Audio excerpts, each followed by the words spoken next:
the food that's bad for you and makes you obese is cheaper and tastes better than the food that is, at least in the short term, tastes better than the food that is healthy for you. And I think there's still a lot of lack of information or knowledge about what constitutes a healthy diet. Even though anybody who's in the space, anybody who's listening to this podcast probably knows more or less what a healthy diet looks like. You get outside of that bubble, I think a lot of people still don't know they should be checking labels, what they should look for on labels, right? If it says added sugars and it's more than a single digit, don't put that crap in your pantry, right? Like, these are pretty easy rules, but a lot of people still don't know that.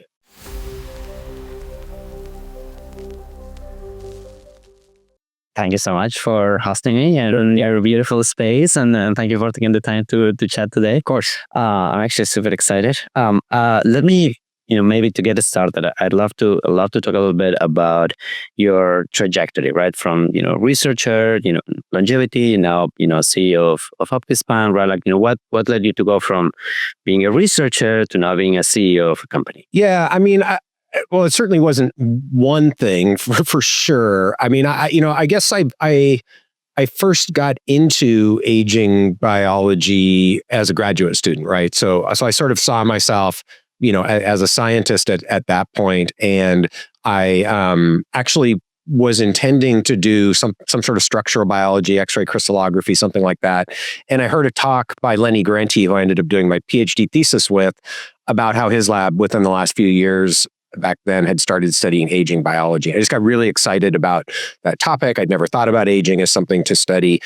So I went and did my PhD with Lenny, studying the genetics of longevity, and stayed in the field as an academic after that, for the next 20 plus years. So went through the typical academic path, postdoc, got a faculty position at the University of Washington in 2006, and then gradually built up my program to become quite a very large lab at one point. And, there were many things about academic science that I really enjoyed and value. And, the feeling that you are making contributions bigger than yourself, and you can sort of guide the research in any direction that you think makes sense, assuming you can get funding to pay for it. But over time, there were also a lot of things about academia that I came to resent, I guess I would say, in the sense that, it's very bureaucratic. I felt like a lot of my time was spent doing things that really didn't bring a lot of value, writing grants, reviewing grants, committee meetings, just dealing with bureaucratic nonsense.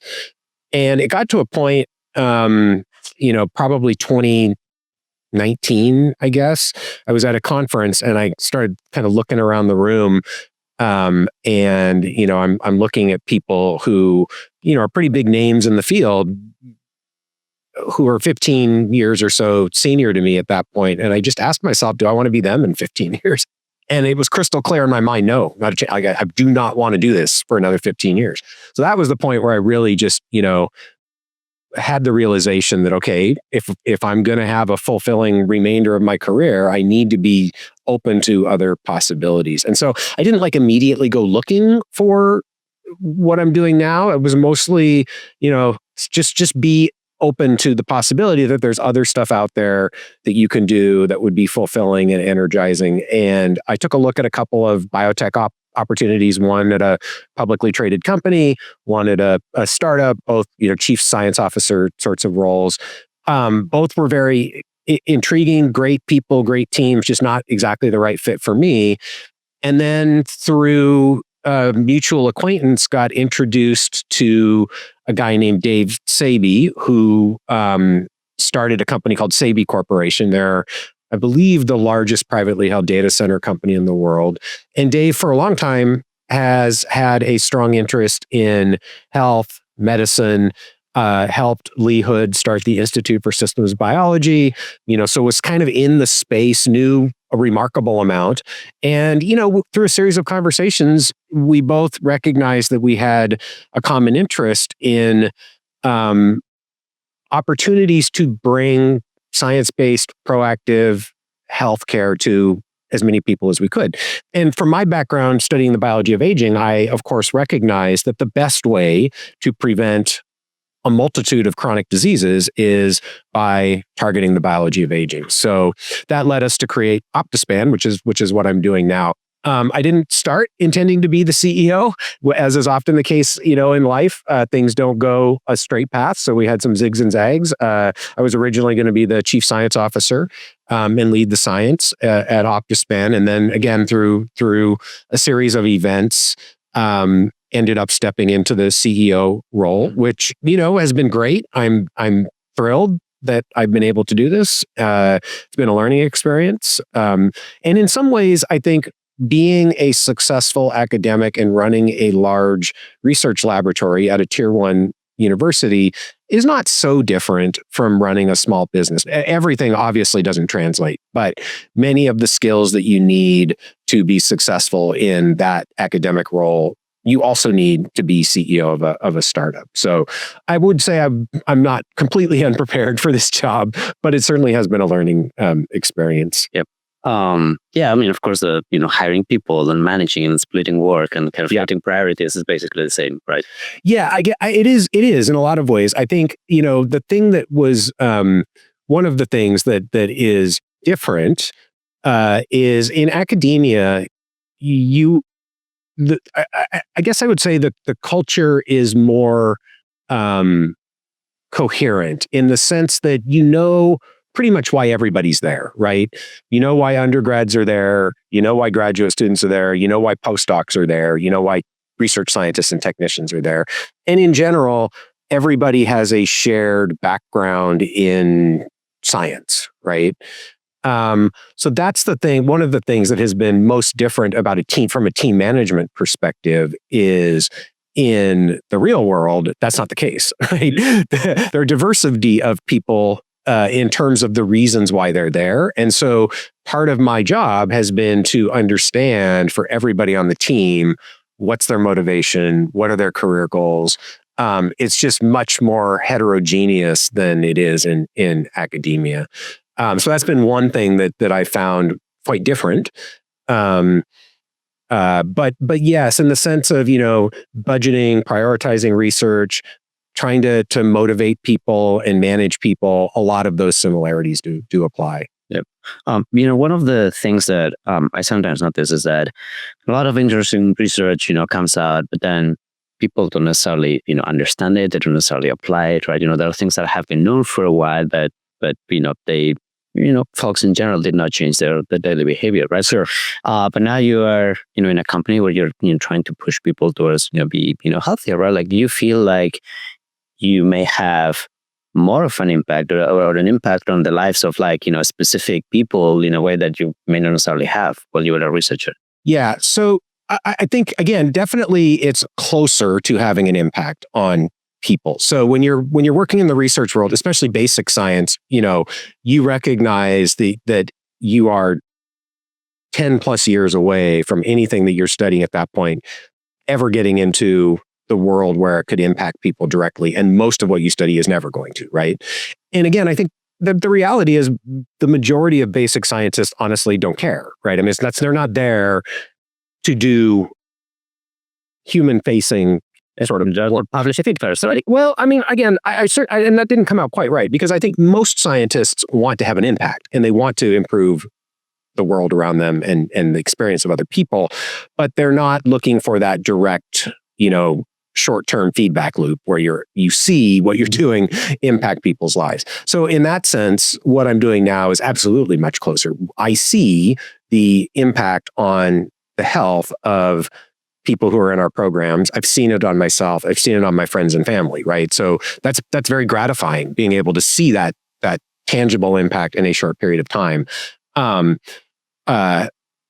said that, it's hard for me to evaluate at this point, in the long run, what's going to have the most impact overall, right? I would like to think some of what I did in my academic career will have a large impact on certainly the body of science in the field, but hopefully on human health or companion animal health. I started something called the Dog Aging Project. And so I absolutely believe that some of what we did at the Dog Aging Project will be impactful. So I don't know whether what I'm doing now, what I did then, what's going to ultimately have the largest impact, but it's very different for sure. Being able to see the impact tangible on people's health, it's in many ways much more rewarding for me personally to see that, and to be able to interact with the people who are actually gaining some of that benefit. Now, you mentioned, behavior and lifestyle. I'm also not going to pretend that we've got it figured out, right? Like that certainly is part of what we try to do at OptiSpan, is to help educate and motivate people to take control of their own health, a part of which is taking control of your lifestyle factors and moving those in the direction, understanding what you need to do to have the largest effect, and then doing it. Not easy, certainly not trivial. And nobody's got it figured out. But having said that, many people are successful. And so, to the extent that we can develop better approaches to facilitate people taking those steps, that's a big part of what we're trying to do. Yeah, I mean, before getting into the behavior aspect of it, which I think is super interesting, but what I'm trying to get to is, the motivation many times is different, right? I think, if you ask, a random sample of scientists from around the world, would you rather win a Nobel Prize or bring an extra million, years of quality adjusted life, to the world, right? It wouldn't be a choice, right? I don't know. So you think the answer would be win a Nobel Prize? 100%. I don't think so. Now, I mean, I think there are certainly some scientists who are like that. Is it the majority? I don't think so. Certainly for me personally, never. And part of it is I know a lot of Nobel Prize winners. Some of them are super cool. In fact, I know 2 Nobel Prize winners this last time around, David Baker and Gary Rifkin. Yep. Both great people. Gary's, but what I was going to say, Gary's a fantastic person. But I also know a number of other Nobel Prize winners who are complete dicks. Mm-hmm. Like I'm not going to say I wouldn't want to win a Nobel Prize. That would be silly. Yeah. That was never a motivating factor for me. It was much more about impact and changing. It sounds a little naive, but changing the world in a positive way. So I don't think I'm an outlier in that regard. I think the majority of scientists are not motivated by winning prizes. Now, there is a minority that are, and I think probably what gives the perception that a lot of scientists are all about winning prizes is that the minority that are tend to be, the very flamboyant, trying to sell themselves, politically, adept, because those are the people who win the prizes by and large. Having said that, Gary, I think, is a great example of somebody who I don't think he ever sought out prizes. Like, he's just a great dude who is super smart and did really fantastic science in multiple domains, right? Like I think he won for microRNAs, but if somebody had to pick somebody to win for aging, he'd be on the short list for that too. So anyways, I actually, having lived in that world, I don't really think that's the motivation for most scientists. Okay. I mean, yeah, you don't believe me, but yeah, I think people have different motivations for different things and what they do, right? I think. I can believe that, one of the biggest motivations we will, a scientist wants to understand the world, right? And I think a lot of people want to be recognized, right? I get curiosity as a driving factor for many scientists, right? I think that's why you get into science a lot of times when you're younger, right? You're curious about the world.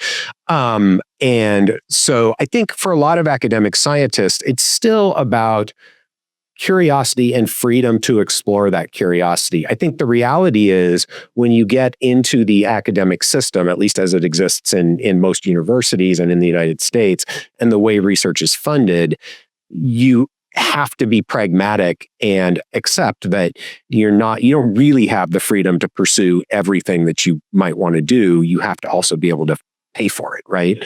And that's become more pronounced. Like historically, I think there was more academic freedom to pursue lines of research independent of having to get federal funding to do it. As the university structure has changed, budgets have become more reliant on federal funding. The pressures have moved to where universities are not supporting academic freedom of research, at least. And academics have become much more reliant on funding bodies, and funding bodies have certain priorities that they are going to support. So I think it's a complicated system of incentive structures that very few people understand if you haven't been in that world of what really drives why academics are doing the research that they're doing and what their motivations are. But again, yes, everybody wants recognition, but I don't think that's the prizes are the motivating factor for the vast majority of academic scientists. I really don't. I think just as much or more in anything in healthcare, right? You cannot understand healthcare, especially in the US, without understanding the incentives. So Right. Actor.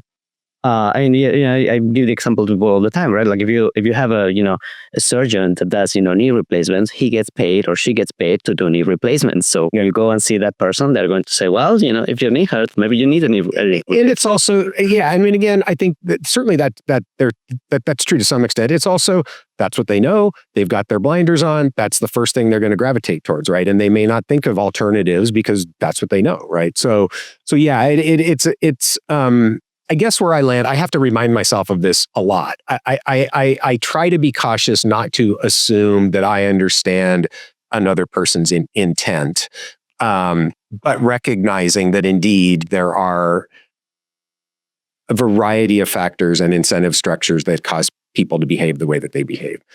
And most of the time, I'm still like, I don't understand why you did that. So I recognize I don't understand what really is motivating people. No, fair. I mean, I'm trying to figure out, in many ways, you do interesting research and try to get people to understand that. And then, you have a company, you're pushing people to be healthy, trying to, I guess, change the way that the healthcare system does all these things.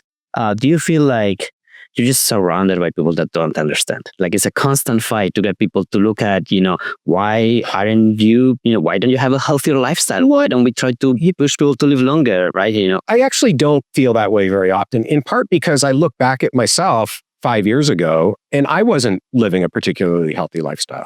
So, and I can honestly ask myself, like, why, right? Like, it's not like I didn't know. I mean, if anybody should have known, I should have known. I was doing the research, right? I knew the biology. So I don't view it that way. I think I try to look at it in from the perspective of asking, or from curiosity of asking, what is it that is keeping people from adopting a healthier approach to their lives, right? And again, it's not only about lifestyle; it's also about making sure that you are getting the preventative diagnostics that are going to detect problems before they show up, right? And so I think there are a variety of factors. And again, when you think about just, and you can try to partition these things, like let's just talk about food, right? Which is a big area. Why is it that the majority of Americans eat such a low quality diet and eat too much, right? And it's not one answer, but in general, there are a variety of societal factors that have got us to where we are today that weren't there 50 years ago. I mean, anytime I look at pictures from the 1970s, 1980s, I am struck by how few obese people you see, right? This is clearly an environmental problem. Our genetics have not changed in 50 years. Culture has changed, for example. Well, it's environment. Yeah. It's an environmental problem, but how has culture changed? Obesity has certainly become more acceptable, right? So that is part of it. But still, I think most people who are obese, it's not like this is not meant in any negative or body shaming way.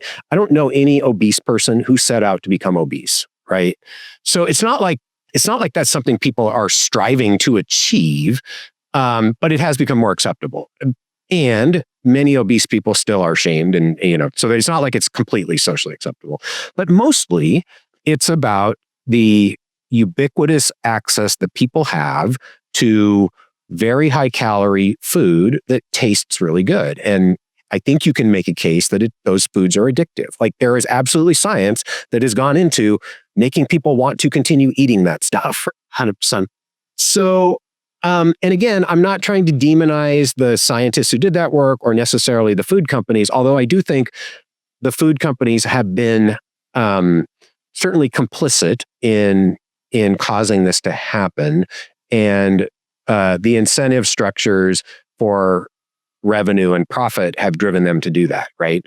So that's the primary driving factor. The fact that the food that's bad for you and makes you obese is cheaper and tastes better than this food that is, at least in the short term, tastes better than the food that is healthy for you. And I think there's still a lot of lack of information or knowledge about what constitutes a healthy diet. Even though anybody who's in the space, anybody who's listening to this podcast probably knows more or less what a healthy diet looks like. You get outside of that bubble, I think a lot of people still don't know they should be checking labels, what they should look for on labels, right? If it says added sugars and it's more than a single digit, don't put that crap in your pantry, right? Like, these are pretty easy rules, but a lot of people still don't know that, right? So I think there's a variety of factors beyond willpower. Yeah.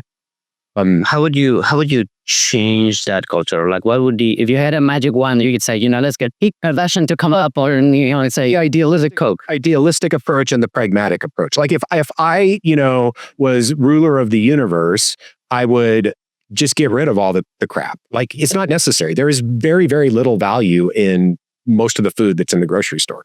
And if it's not there, people aren't going to eat it. Now, that's not a pragmatic answer, but that's, that would fix the problem, right? I think the reality is that we don't yet in the United States or in most countries have the appetite to take the regulatory steps that are probably necessary to change the status quo. I think there are a variety of little things that people are trying to do. And we've made small incremental stuff. Like, there are at least labels on everything now, right? Some types of additives have been banned, or at least have to be called out on the labels. There's now a big push to remove food dyes. That's an example where I think, it's a bit of a distraction. Not that the dyes are great, but the damage that the dyes do compared to the damage that the added sugars do, it's like this, right? And so I think we're focusing a lot of attention on the minor problem instead of focusing on the major problem, but we're at least starting to see activity. I think you could put incentive structures around cost of high quality food, bring that down. Cost of low quality food, tax the heck out of it, right? So I think you could shift consumer behavior in that way. Unfortunately, the food companies, even though they know they're harming people, the incentives for profitability are still driving them to harm people. It's a fact. And until the incentives change, capitalism is going to move companies to do whatever is going to increase the stock value. And you cannot expect companies to behave in a responsible way that is best for health of the population or society. So you've got to do something to change those incentives. And so far, the government, who really are the only ones who can do that, has not had the appetite to take the steps that need to be taken. Yep. Tying that back to the dog aging project, right? A lot of those things don't necessarily, the fact that one type of food is more addictive than another doesn't necessarily affect the dog, right? Like if say there was some protocol or some drug, that somebody could give their pets, their dogs or other pets, and then those pets start living 50% longer, right? Like, would that be enough to change the culture and then get people to say, okay, maybe we can gain a few years of life, right? Maybe. Yeah. Again, obviously it's all speculation till it happens, right? I think companion animals are interesting for a variety of reasons in this context, in the sense that while a lot of science has gone into the composition of dog and cat food, it has not been with the same motivations that have gone into human consumer, foods. And people like to bash the big pet food companies. The reality is that those foods are not terrible, right? And certainly not at the scale of most of the foods that we get in the supermarket, right? Unless you shop around the edges, right? Where the fruits and stuff like that are. You go down the middle aisles, you're in trouble, basically. So you look in the pet food industry, you don't have as much of that garbage, really. So as much as people want to bash the pet food companies, they have not done the same thing that the human food companies have done. And I get it. Some of them are even owned by the same parent companies, but you know what I mean? And so having said that, we still see fairly high obesity rates in dogs and cats. And that is all owner-based behavior, because the owners control how much access to food in general that their pets get. And you definitely see a correlation in obesity between the humans and their pets. So I think that's not exactly the question you were asking, but there are interesting human social and psychological forces at play, even in what we feed our companion animals. Now, let's just say there was a drug that completely prevented obesity in dogs and cats and made them live 50% longer by slowing aging. Would that change human behavior? I would like to think so, but again, we're not going to know until that happens. It would certainly change human behavior in the way that people interact with their pets, but in terms of what they do for themselves, I don't know. Having said that, we have interesting drugs now that can prevent obesity in humans, at least many people, right? And I think the GLP-1 agonists are going to be a very interesting human experiment that we're watching in real time. They will have an impact at the population level. Hard to say exactly what that impact's going to be at this point. But in general, I'm optimistic. I mean, it's a little bit unfortunate that we can't fix the incentive structures and get our food quality, on whole to a better place. And so we have to go to this arms race between the food companies and the pharma companies to see who's going to win. But those drugs are very powerful and interesting, and I think have a lot of potential.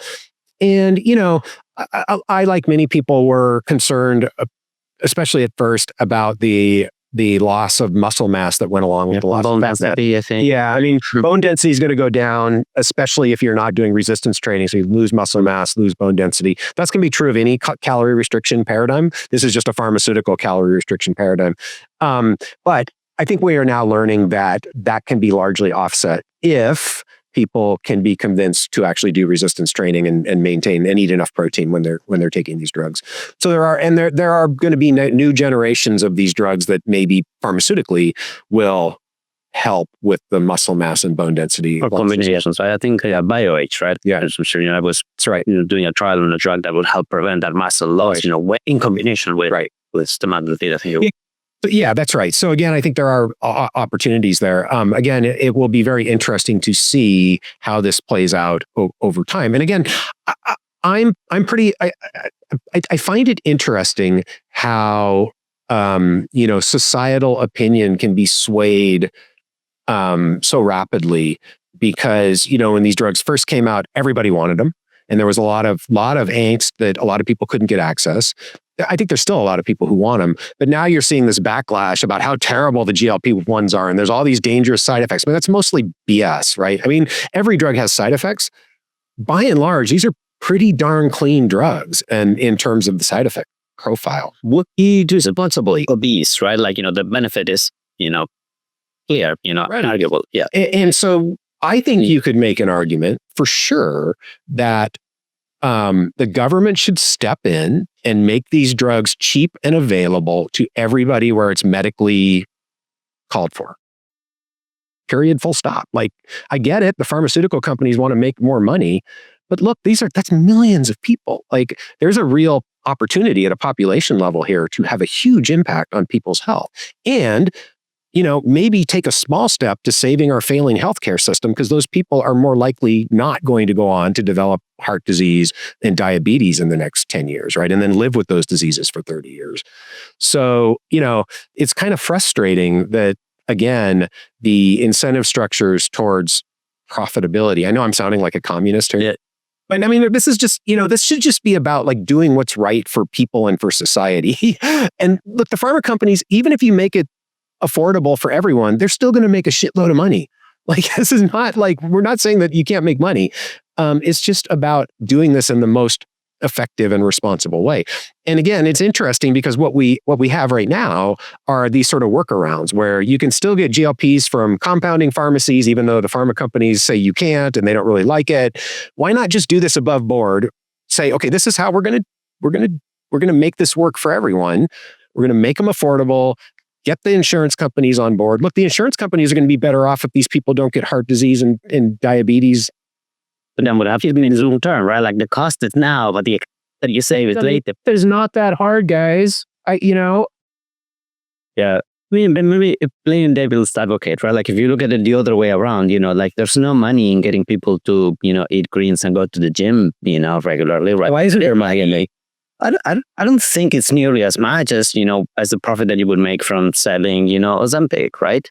I think, maybe the reason why, these drugs are working so well, right, is because, there's a very strong economic incentive to develop those drugs to make sure, that they work, to pay for the clinical trials, right? Yeah. So like, maybe, if you remove that, right, like, that wouldn't necessarily, flow. Maybe, although again, so first of all, I think it's hard to imagine that there was any preconceived notion in this direction, because the drugs became what they are because there was the need, right? It's not like I don't think even the most conspiracy-minded person would say that there was a 50-year plan for the food companies to do this, and then the pharma could come in and make their drugs, right? So it happened sort of by accident because of the way the system evolved, right? Having said that, I think there is truth to what you said, which is that we might not have the GLP-1s today, at least the way they're being used today, if the food companies hadn't created the obesity epidemic. That's probably true. And I would say that would be a good thing, because then we wouldn't need them, right? But I don't think that was a profit motivated phenomenon from the very beginning. There was a need for these things. I mean, the GLP-1 agonists weren't originally developed, as I'm sure you know, as obesity drugs, right? So it wasn't like somebody set out to create them for that purpose. Certainly, pharma companies were looking for other drugs that could treat obesity, but it also was, it required the foundational science to even be able to develop the GLP-1 agonists, right? People had to discover and understand that there was this GLP-1 receptor and how it worked and how it was impacting appetite and digestion and intestinal function, right? So that foundational science wasn't even in place 50 years ago to allow the development of a drug. So all of these things kind of had to happen, in sequence. And I hear the argument that there isn't as much money to be made in healthy lifestyle health. I actually don't think I'm not convinced that's true. Let me put it that way. I think there's plenty of money to be made by smart people in health. And look, people are making tons of money in health today, right? So I think the question is more from an overall, if you think about the macroeconomics at a societal level, it's hard to argue that maintaining a greater percentage of the population at a higher functional level in better health without chronic disease longer is not the economically preferable outcome to what we have today. And so there absolutely is that sort of macroeconomic incentive. The problem, as I think you were alluding to, is that requires a little bit of longer term thinking. And it also requires some courage by legislators, policymakers, to go against the entrenched forces that are lobbying them to maintain the status quo. I think everybody knows what to do, though, honestly, or at least enough people know what to do that we should be able to take steps in the right direction. Yeah. If we took those steps, right, like if people had a healthier lifestyle, with or without, drugs, but healthy nutrition, a good regime of exercise, good sleep, all the usual things that everybody or that a lot of people know, even if not necessarily everybody does, right? Like, what would be the age that you think would people, reach, right? We're talking about like everybody could be able to reach, 100, 110, 120, right? Like, what would be that number that you can get just with this absolutely perfect lifestyle? So, I think it's helpful to start from where we are today and make sure everybody's on the same page. So, average life expectancy in the U.S. is, I think, about 78 years right now. CDC estimates that 60% of Americans have chronic disease. Median age in the US is, I think, about 38 years right now. So that means, if those numbers are correct, that means that most Americans, a majority of Americans, get their first chronic disease before they're 38 years old, because 60% versus 50%. And they're living 40 years with chronic disease. Okay. So that's where we're at right now. So I don't know what the average life expectancy would move to if, let's just say, you could get everyone, not necessarily optimize lifestyle, but eat a reasonably healthy diet, exercise regularly, get decent sleep, have a few friends, right? Have some relationships, right? If you get everybody to do that, I would feel quite certain that we could reduce the chronic disease burden from 40 plus years to less than 10 years on average, maybe even better than that.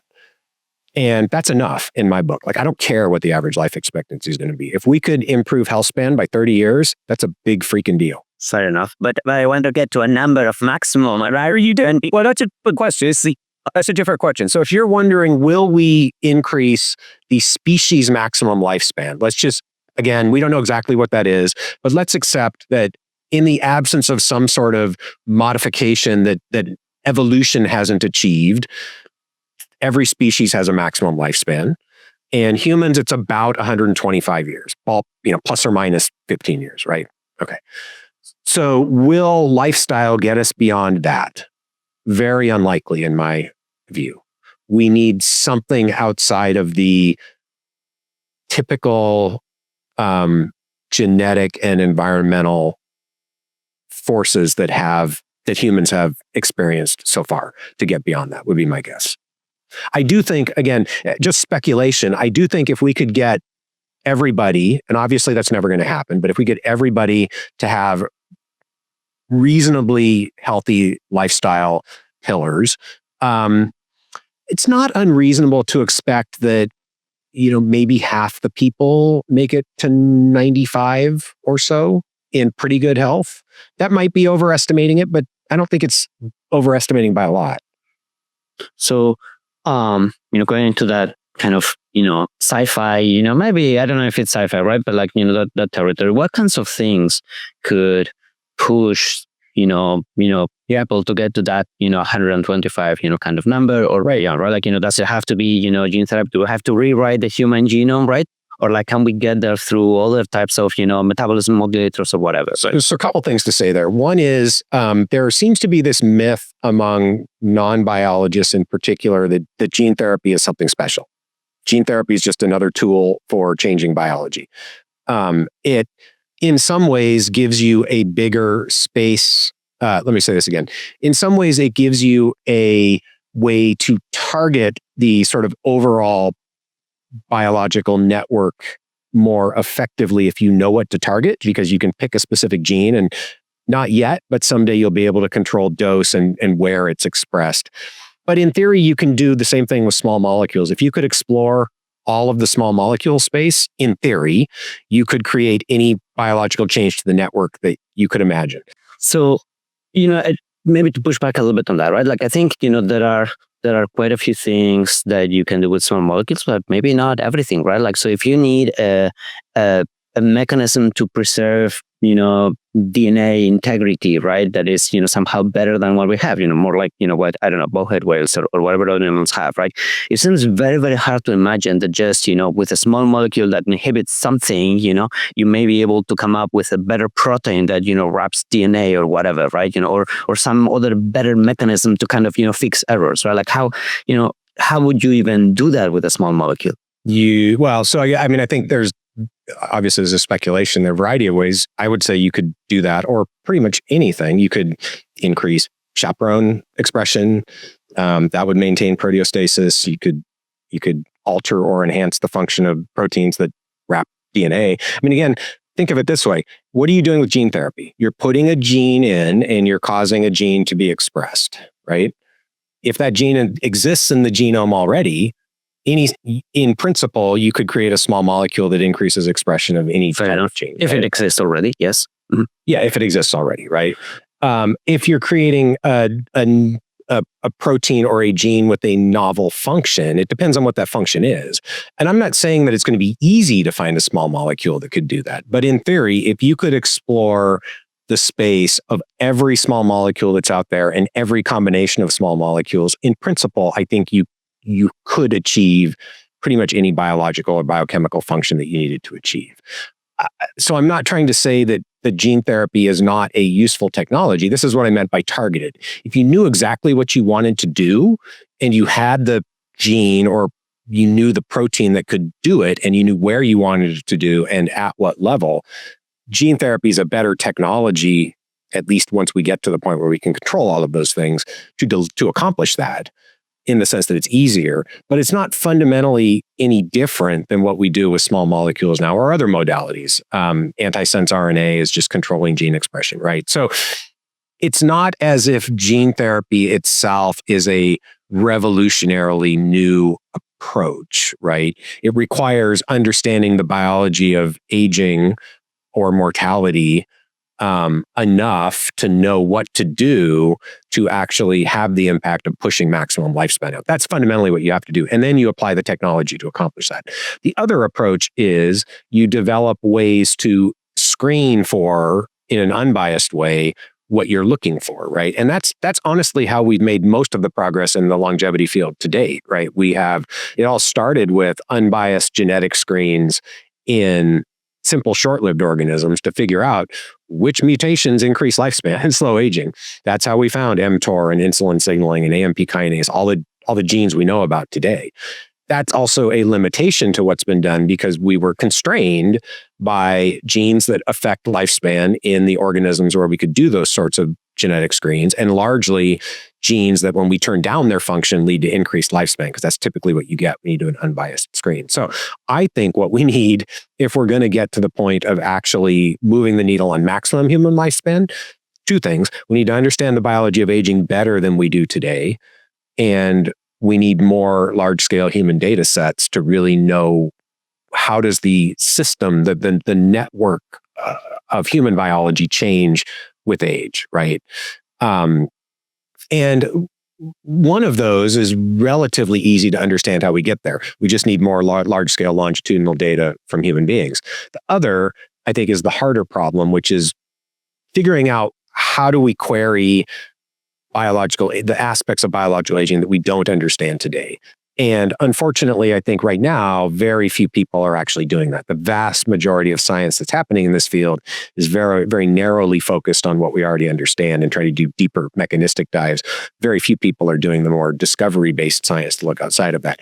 It is my intuition, and we don't know yet, but it is my intuition that continuing to study what we already know is not going to get us past the maximum human lifespan as we understand it today.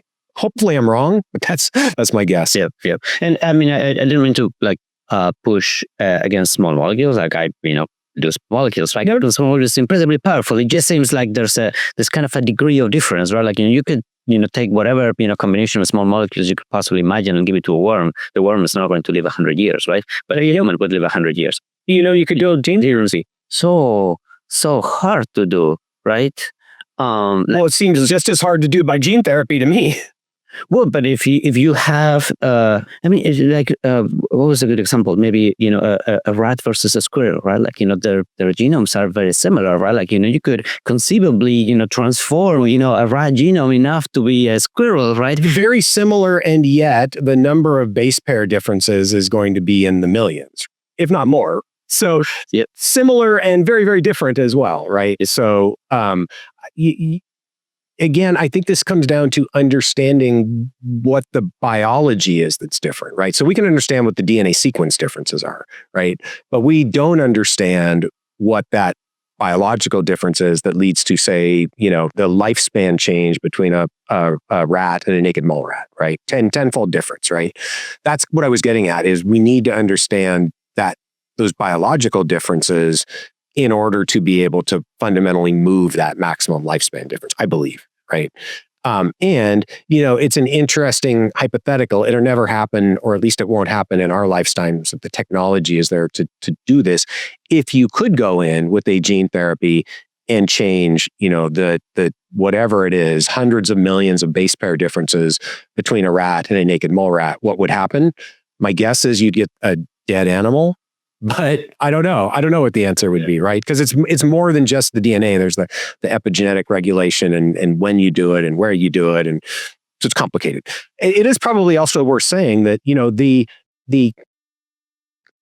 counterpoint to my speculative position that I think is not unreasonable is that approaches like epigenetic reprogramming may be enough to change the species' maximum lifespan. We just don't know yet. And so, the idea here is that on top of our DNA sequence, there are these epigenetic regulatory marks. People are most familiar with methylation, but there are a variety of these regulatory marks that control which genes are expressed and at what level they're expressed and where they're expressed, right?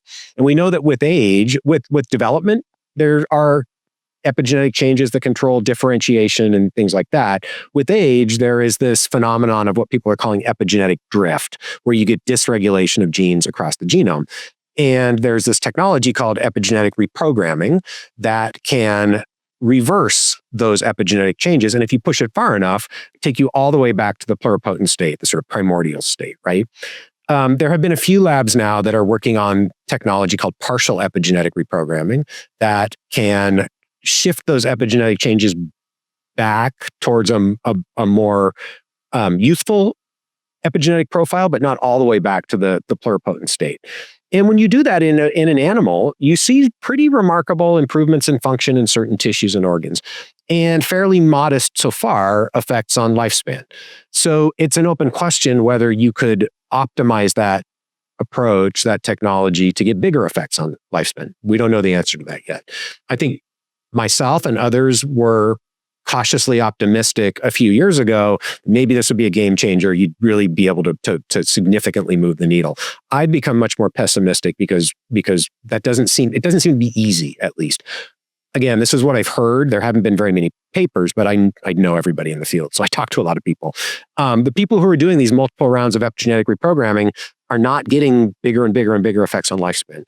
So it doesn't mean it's impossible. It might mean that we just haven't figured out how to do it yet. But it also could mean that you can only get so far with that sort of an approach, and you're bumping up against the same wall that we've been bumping up against for 50 years with caloric restriction. Yep. But I mean, it seems there's maybe a couple of camps, right? Folks that believe that you kind of have to cure one disease after another, after another, after another. And you need a combination of those things versus folks that think that there are master regulators or master therapies that you can use like epigenetic reprogramming, right? That would just fix everything else, right? It seems like no matter what amount of epigenetic reprogramming you have, if you have atherosclerotic plaque in your arteries, that's not going to fix it, right? So you need to have a combination of different things, I guess, right? For cardiovascular disease, for removing tau aggregates in the brain, right, and preventing Alzheimer's or whatever, right? There's no way that a single of this kind of potential magical therapies, right, that will fix a variety of things, would be able to solve all those other problems. Well, you're right. There are different camps here, and I think there's validity to both perspectives. The answer is going to be somewhere in the middle for sure, right? One thing I would say though, it's not magical; it's just biology, right? It's a matter of understanding the biology well enough so it can seem like magical, but and again, I can go back to your analogy. Clearly, you can do this through genetic and environmental approaches, which is just biology, because we know that there's a big difference between a rat and a naked mole rat, right? So biology has figured out how to move lifespan 10x, 100x, 1000x, right? So it is possible. It doesn't mean it's going to be easy, but it is possible. Now, I think what you're saying is in an adult organism where there's already been damage that's accumulated, particularly extracellular damage, affecting the biological aging process within cells is not going to fix that damage in most cases. I think that's absolutely true. I think that's a big problem with many of the approaches that people have been taking is we are not addressing extracellular matrix, plaque, other types of things that go beyond what we can do within cell. Yeah, amyloids. Yeah, kind of. I guess again, the way I think about this fairly simplistically is there are complementary things that we can do, right? We can try to slow, maybe even partially reverse aspects of biological aging, and we can try to repair damage and replace worn out parts. Both are valid. We should be doing both. I do believe that it should be easier to get past maximum species lifespan by replacement as opposed to slowing biological aging. I think the thing that I have yet to really see a good answer to is how you replace the brain. And there are smart people who are thinking about that. But it is my perception that we still fundamentally, probably even less than we understand biological aging, understand the human brain. One little graph at a time, like the Theseus shift, kind of study. Yeah. And so I think where that is sort of at is people are like, well, maybe if we just replace the brain really, really slowly. Oh, yeah, like maybe, or maybe you just become a completely different person when you do that. Whatever. That gets me into more philosophical, but I do think it is conceptually easier to imagine a whole body replacement strategy really moving the needle on longevity. From a technology perspective, how close are we? When do we get there? How many resources have to be devoted to get there? Is society even ready to do that? Like, those are all questions that I don't know the answer to. And I think it's, of course, like one of the things that kind of excites people is this notion of like, what would a naked mole human look like, right? That can live 1,000 years, right? Right. But, going down to like, more applied stuff, things that, we could realistically do over the next, decade, right? Like you mentioned before, longitudinal data sets, or like, what would be other things that, realistically could be done over the next few years, right? Or like, maybe to rephrase it in another question where like, if you had, maybe not unlimited budget, but if you had a big chunk of money, right? Like, I don't know if Larry Ellison is listening or whatever. If you had a big chunk of money and say, I would love to have, this data set, I would love to do this experiment, I would love to have all these things, where would we, spend our resources? Yeah. So, there are lots of good ideas here. There are a few that I, have thought a lot about. And so, my frame of reference, obviously, like everybody's, goes to what they've spent their time thinking about. I think there's some real low-hanging fruit that you don't need billions of dollars that would substantially move the needle in the field. And so that's my biggest frustration with the field, is that those things have not been prioritized the way that, in my opinion, they should have. There are two that are very personal to me. One is companion animal space, the dog aging project, but this could be done in cats, could be done in other companion animals. Dogs make a lot of sense for specific reasons.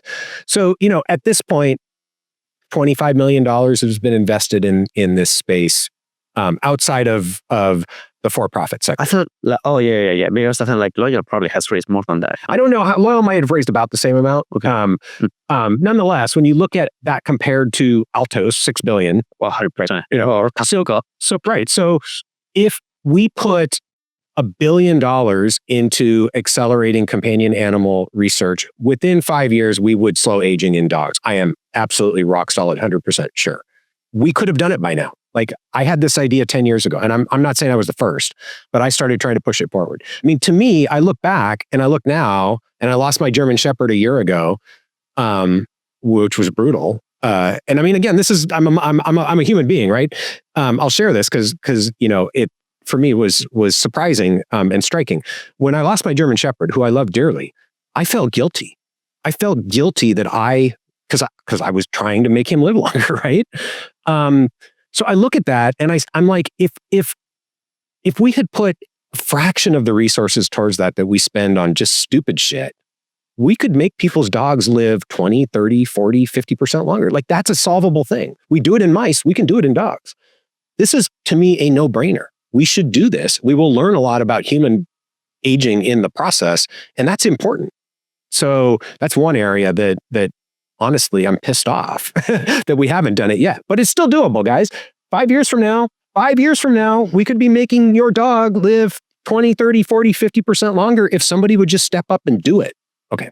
And by the way, we have a nonprofit called the Dog Aging Institute if you want to donate. So that's something that should be done, right? It should be done. The other place where I have, we've talked about the lack of discovery science that's happening in the field to explore outside of the hallmarks of aging, right? I think there are a variety of approaches that can be taken. The one that I have tried to move forward is going back to this large-scale, unbiased approaches where you just really let the biology tell you what's important. I mentioned that this was done in the early 2000s using genetic approaches. You knock down a gene, you look what makes the worm or the fly or the yeast live longer. And then you ask, does that work the same way in mice, and move your way up the evolutionary ladder? And many times it does, not all the time, but many times these things are conserved. We have queried a teeny tiny fraction of the genetic space, and we've queried almost none of the small molecule space. So we created technology called the WormBot that allows us to do massively high throughput longevity intervention screening in C. elegans. We could screen 1 million interventions in 3+ years, probably faster than that if we really put a lot of resources into it. Cost about $5 million. Tiny budget, right? Compared to, again, some NIH grants and what we spend on just dumb stuff. 5 million is not a phase 1 in humans, right? Yeah, right. Right. We could create an open access database for 1 million interventions with longevity and health span data that the community could use to actually power these AI-based approaches, power discovery science. Yes, it's in worms. No, not all of it's going to work in humans, but some of it will. And we know how to move it from worms into mammals, into companion animals, into humans. So the pipeline is there. What we need are the leads that actually are better than rapamycin or caloric restriction, which we don't have right now. It has been 16 years since the mouse rapamycin experiment was done. Nobody's come up with a better rapamycin in 16 years. We could have it 3 years from now. Again, for $5 million, that seems like a no-brainer. So there's some very high impact stuff that doesn't have a huge price tag that can and should be done. I'm not saying those things should be done at the expense of a human clinical trials. We should be doing those too. But for the price of a single human clinical trial, we could do some of this big stuff, right? So those are the places my mind immediately goes. Now, if we're talking longer term, much larger budgets, then I think, really prioritizing the large scale longitudinal collection of data in humans across diverse populations makes sense, because that data is going to, again, much like the million molecule challenge in worms, allow the newly developed and ongoing developing AI tools to be used most effectively in this space. Again, right now, I am not particularly optimistic that AI is going to, solve aging, because I don't think we have the data set that the AI tools need in order to be that impactful. I think right now, if you give what we know to AI, what you're going to get out is rapamycin and metformin, the things that we already know about. So it's a data in, data out problem. And right now our data in is, I think, pretty limited. Yeah. I think I was just reading something very interesting last week. I think part of the problem is like, well, could you generate somehow ab initio, data that then the AI can use? Could you simulate, an entire cell? Could you simulate, a lot of these things? And somebody, Andrew White, actually, who I had in the podcast, a while back, right? He was doing this calculation from, kind of back on the envelope, how much compute capacity would you actually need to simulate a cell, for a day, right? Based on like, how many, floating point operations you can do, right? With current technology. And I think the number that came out is that we may be able to do that in like 2070. I was like, well, that's just compute. But the other thing I would say is that's just the compute power you need. You also need a sufficient understanding of the state of the cell at your initial starting point for the simulation to actually be accurate in any reasonable sense of the word, right? And we don't have that at the cellular level right now. I mean, again, I don't think people outside of biology understand how, in some ways, superficial our concept of cellular function and physiology really is. And that's maybe not fair, because we definitely have a very detailed understanding in some ways. But when you think about like the biophysical properties of the fluid state of the cell and membranes, and we fundamentally do not understand that, right? And so if you can't put that into your simulation, you don't know how much the simulation is missing, right? It's kind of like the concept of digital twins. Like conceptually, it's a great idea. Yeah, we could create a digital simulation of an entire human being and then, predict how X is going to impact that person over the next 3, 5, 10 years. Yeah, great idea. Problem is, we know our data set to put in for that person is so rudimentary, it's not going to work right now, at least at the level of, overall whole person physiology. We can't even create a digital twin of a car or a bridge, or that in last like it was all Fully mechanical system, right? Yeah, Mhm. that's right. Yeah, I mean, I think, I agree with you. I think, a lot of these issues stem from the fact that we just don't have enough detailed understanding of the actual, biophysics that are happening inside of it, right? And there's no, I mean, look, of course, there's, I guess, cryo-electron microscopes and things like that. We could get a map of like everything that happens, but I feel like there's still so much behavior that is missing. Well, and yes, and I would also say, these simulations, these models can still have value. I think it's a matter of just appreciating where the gaps in knowledge are and what we really understand, so that you're not expecting your model or your simulation to do something that it can't do. I often use as sort of an extreme, way to present this in the concept of the biology of aging. Everybody's familiar with the hallmarks of aging. There are 12 or 15, depending on who you ask these days. They're just, these things like DNA damage, epigenetic dysregulation, mitochondrial dysfunction, that are thought to be fundamentally associated with, causal for the biology of aging, right?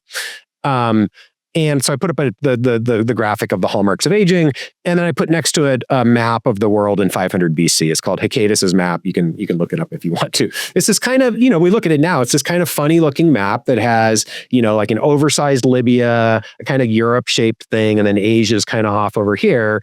And then it's surrounded by water. And if you sail too far, you fall off the edge of the earth, right? That's what people thought the surface of the earth was, right? Yeah, 500 BC.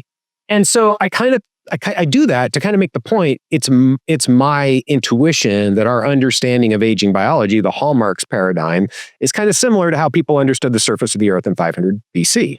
And, one thing people do once they get over being upset that I'm saying that we don't really understand aging biology very well, is then they get defeatist and they're like, well, crap, we don't know anything, right? But I think the message is that map was really useful in 500 BC, right? People could do things with that map. They could get from one place to another. They could trade. They could make war on the people in the other parts of the world, right? You can get rich. The same thing's true today. We know enough about aging biology that we can do valuable things with that information to improve human health.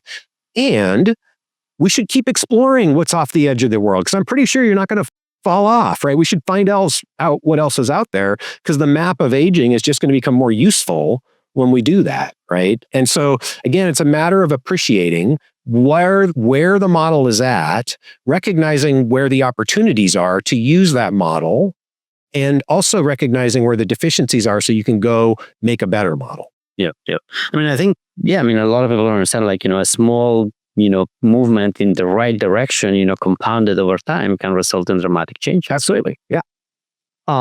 Maybe closely related to that, right? Like the longevity escape velocity. I mean, I don't know, like I might have to record an explanation, for everybody that is not familiar with it. But do you believe that as a concept makes sense? And then if so, it's something that can be reached within our lifetimes, within 100 years, within 200 years? Yeah. So conceptually, I mean, longevity escape velocity is actually a pretty easy concept, right? The idea is that with technology, life expectancy is going to increase.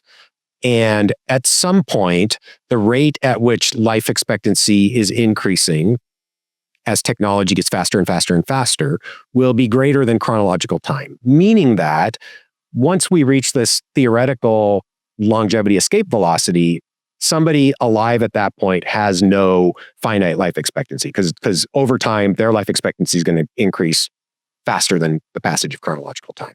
So as a concept, sure, that's a reasonable expectation, given that we believe that our understanding of biological systems is going to continue to improve, that understanding will lead to the opportunity to extend lifespan.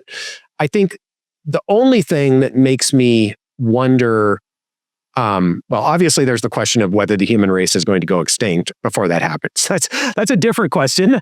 But if we take that off the table, there's nothing that makes me say that's impossible, right? That LEV is just a silly idea. It's a reasonable extrapolation of where we expect technology and the impact of technology to go. But also based on some assumptions that I think we don't know with certainty are true. One being whether we can get past this maximum lifespan barrier and how hard that's going to be, right? So we make the assumption that it's not going to be, really, really hard to move maximum lifespan at the species level. It might be. And I think we're starting to get some signals, although early, that could be the case. So that doesn't mean LEV is impossible, but it suggests it's probably not going to happen anytime soon, right? Because the advance in technology would have to get us over that hump. So that's an unknown. So I would say if it turns out that it's not very hard to get past that, then it's not unreasonable to think that, it's possible for some people you could get to a longevity escape velocity in the next 100 years. If it is really hard, then all bets are off the table. Like, I don't know. I don't know. And, that could be through a variety of approaches. That doesn't have to be a purely, slow aging approach. It could involve replacement, it could involve damage repair, right? So again, the technology advances are going to happen across multiple domains. So this again, now this starts to get in the sort of feels science fiction. It's a little bit philosophical, like if and when that happens, how does that change what it means to be human? It could change it fundamentally. Like, who knows, right? Well, I think that discussion will happen much, much earlier, right? Like, as, large language models are becoming a lot more intelligent, right? And I mean, there's no question, right? We're going to start to see human machine hybrid. I mean, that already exists, but not at a large frequency yet. But we're going to start to see human machine hybrids. We're going to start to see, interfaces with technology in our body, in our brain. So yeah, those conversations are going to go way beyond longevity and aging biology for sure. Probably happen in other domains first, right? So again, getting back to the LEV conversation, like I don't have a problem with LEV conceptually. It's sort of obvious, right? It's nothing profound. And I do sort of unfortunately feel like it's a bit too much of a polarizing conversation. Because people sort of feel like you're either on the immortalist side or you're a health spanner or, whatever. And I think that's just nonsense, right? I mean, I think the reality is, as I said, conceptually, yes. Are we going to get there fast or slow? Who knows, right? It's sort of, we can argue about it, but that doesn't accomplish anything. It doesn't move the needle. So I don't see the point of people getting really energized about it. Yeah. I actually, we're, talking about a lot of different, potential herbicides. There was something that I've been talking with a couple of people lately, then I'd love to get your take.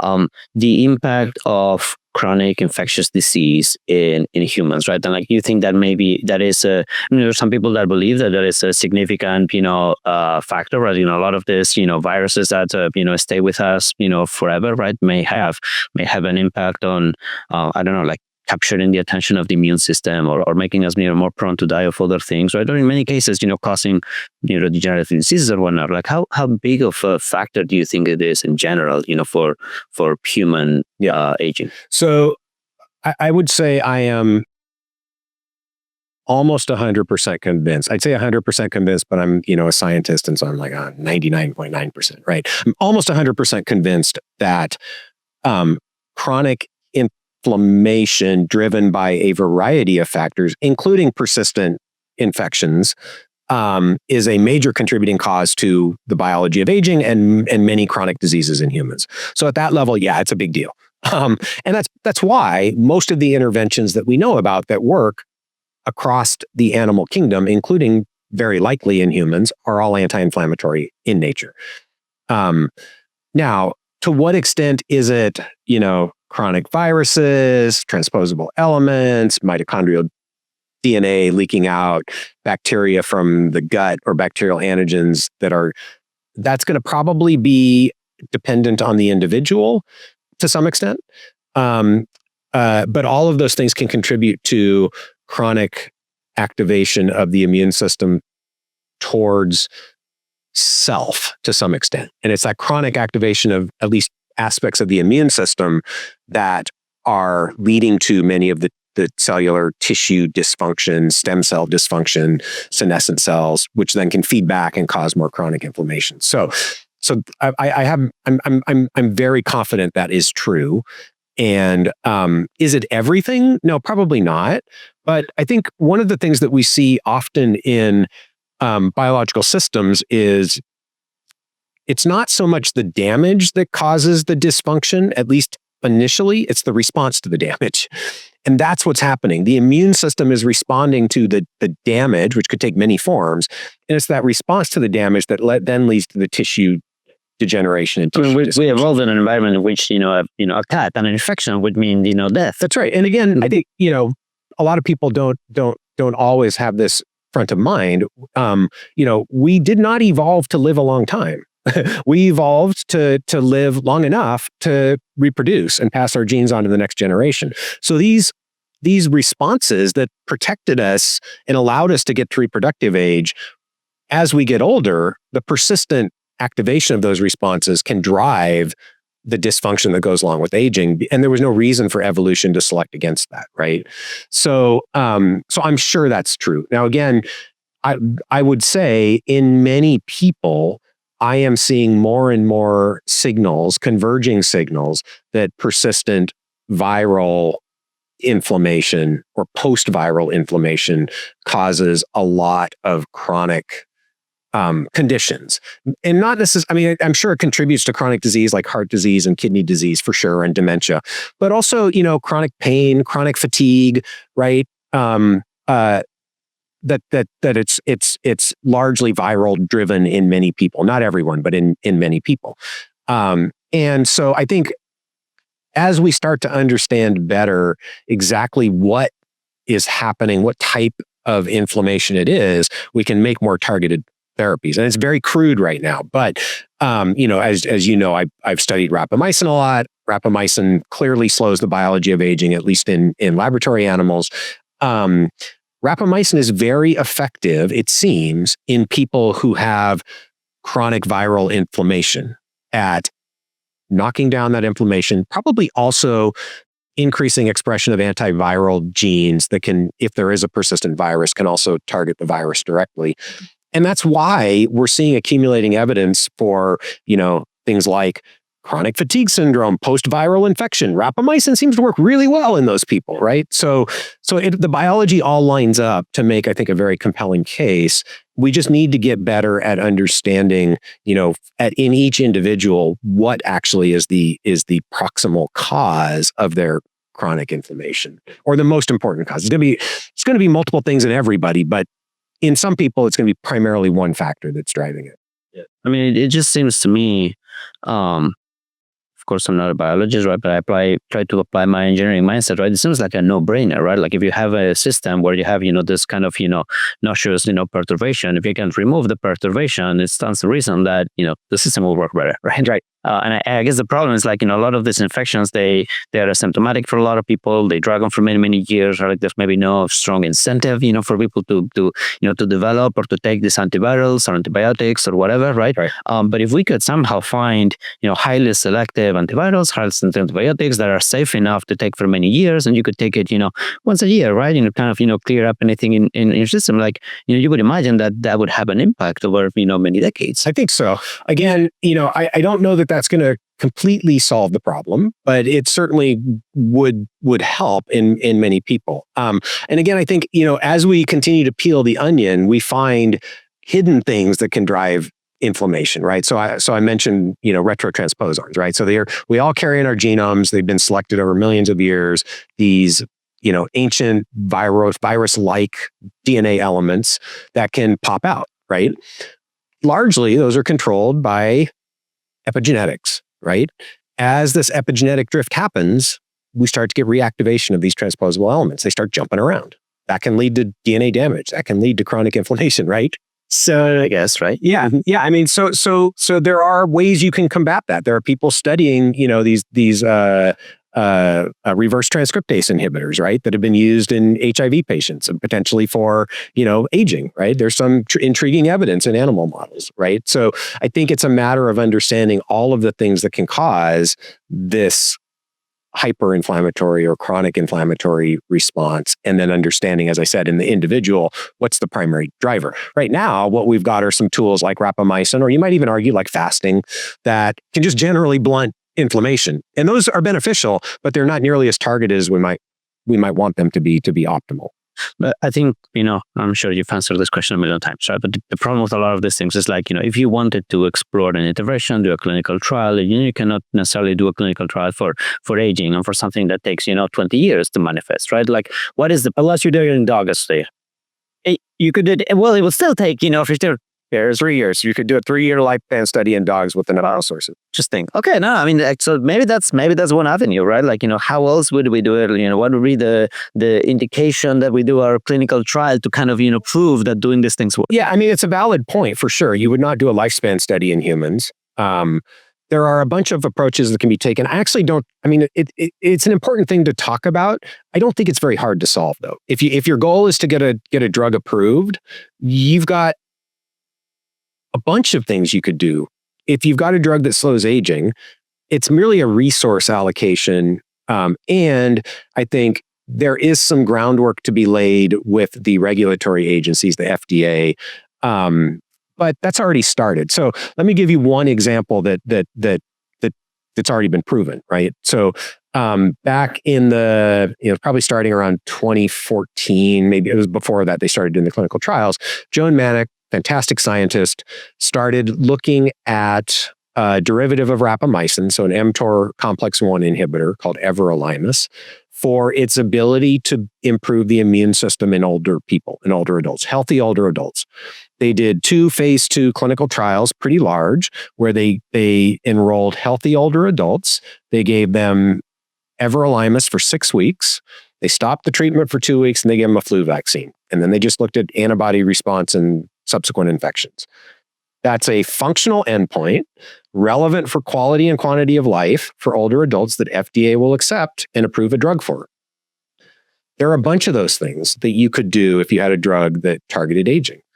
Periodontal disease, I think, is a really intriguing endpoint there where you could see changes in 6 months, a year. We know exactly what to measure. You measure gingival inflammation, you measure bone around the teeth. Maybe an exploratory or secondary endpoint is pathogenic microbiome changes in the mouth. Cheap, easy, non-invasive. You got your drug approved, right? So I think you could look at muscle function, the kidney function. I think this is not a challenging problem conceptually to solve. It requires investment of resources because the way that the regulatory environment is set up is just really expensive to do the pivotal phase 3 clinical trial. And most of the drugs or interventions that we have high confidence would work are off patent. So pharmaceutical companies are not going to invest the resources to do those kinds of clinical trials. It'll happen, but that's why it hasn't happened yet. I mean, tying it back to what we were talking about at the beginning, really, like, unfortunately, somebody has to make money out of it, which means having a patent on a drug that you can sell for a high price. Let me push back a little bit on that. Somebody has to make money unless the federal government funds it. NIH is supposed to fund clinical trials. These could be funded. There's a thing called the TAME trial, targeting aging with metformin. I'm not a fan of metformin as the thing to test, but the clinical trial design is super smart. Really, really great people involved in doing it. NIH could have funded that. They didn't fund it.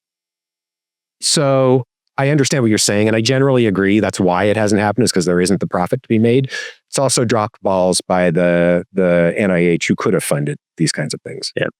Yeah. I mean, I like, personally, I wouldn't put a lot of hopes in, folks in the government deciding to become, efficient. And here's the thing, it's not the folks in the government, it's the peer reviewers who review the grant, who ultimately decide what gets funded. And again, this goes back to why I left academia. One of the reasons that contributed to that is, I think, just the way that academic scientists have been trained by the system to think small and incremental. And so it's really hard among academic peer reviewers to get anything that is big, innovative, and risky funded. It's just a fact. Yeah. We're seeing a little bit about an hour. This is a great conversation. I mean, I could go on, for longer, but I don't want to, abuse your hospitality, and also, I think, anybody that might be listening to this, and you. It's a little old hearing Matt talk for an hour and a half. I know. Yeah, no. I mean, like, so I think there's a limit to like, how much, brain power people can put. We can always come back and do a round two. We'll see. We'll see what the comments. But I mean, it was fantastic. I think we touched on like, everything we did, heading around a lot of ground. Yeah, it was super, super interesting. Thank you so much. You're welcome. Yeah, I may take you up on that. Maybe next year we'll come back and do another one. You got more specific on like, well, let's talk about like what you're doing at UpThisPlan, like what all else doing. Maybe somebody will fund the dog project and we'll actually be able to move the needle on that. And we can talk about that. But link to that, right? Just or the million molecules teach them, right? Come on. That one is, I think, a lot more affordable as well, right? Like you can be like one molecule at a time, right? Yeah. But again, we won't belabor the point, but $5 million compared to what we spend on a lot of stuff in science is a drop in the bucket. Like, yeah, I think it's worth it. Obviously, I think it's worth it. 100%. I'm a fan too. Thank you so much. Yeah, you're welcome. Thank you.